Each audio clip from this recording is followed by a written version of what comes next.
Whenever I make the video recordings, I'm usually prepared and making it a little bit delicate with my approach on how I actually pass on a message. Whenever I record the audio versions, it's because the issue is so pressing, I don't have time to look for a tripod and put, the video on and record. That's why I do the audio one. So this is a topic and something that's happened for too long. We've spoken about it a million times, but obviously we have new people come up every time. So I'm thinking they might not have heard about it or heard or watched the video. So I might have to beat on this topic a little bit more often than you would think. So this is a scenario. So a lady wants a man that's 45, Igbo, never married, no kids, and with a graduate degree outside the country. So that's her specification. And she didn't have a lot of matches fitting that. So she had about 9 that fit that profile. But the 9 that fit that profile didn't want to match. So what it means is that that's her spec, but she's not her spec. And this was because a lot of them didn't want to date their age mate.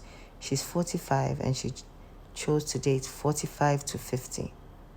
And the 45s didn't want to date 45 because no matter how you want to look at it or you spin it, women usually date older, men usually date younger. And like I said, usually. So a lot of the men above around 45 to 50, like she wanted, didn't want to date 45. They want to date like 40. So she's not her spec. So I tried to tell her to open up her options, which is what we usually tell people. But as usual, everyone gets back to us with this same thing. Well, you want me to settle for what I don't want. This is what I want and I know what I want. I'm not going to compromise my list for nothing. This is not our first rodeo. We get that a lot.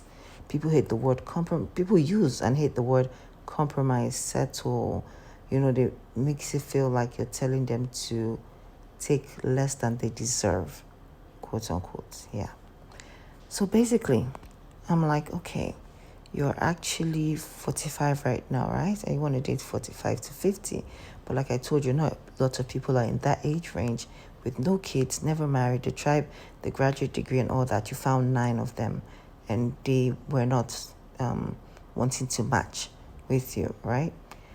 So in another 5 years, you'll be 50 and you want to date, Igbo, never married, no kids, graduate degree outside the country. And that's 50 to 55. And the same 50-year-old man might not want to date a 50-year-old woman, number one.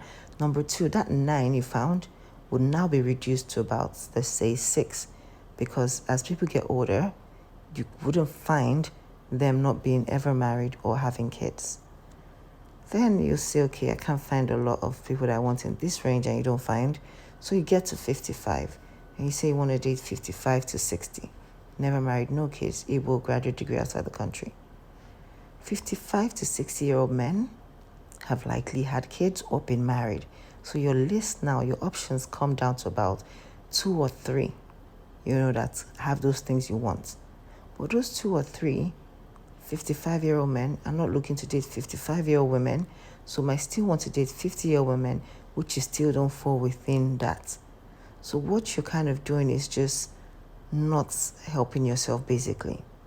And when you say things like, oh, so you want me to date who I don't want, I know what I want, it's okay to know what you want. Everyone does that.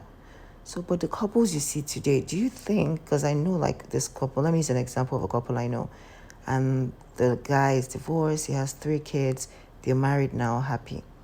So do you think on her list when she was writing what she wanted, like let's say it was a wish list God gave us, she wrote, oh, I want a guy that's this, divorced, have 3 kids with 2 different women. I don't think that was on her list. A lot of the people end up being married to, they have things that were not on their original list. But they met somebody, found the person interesting, every other thing was like secondary.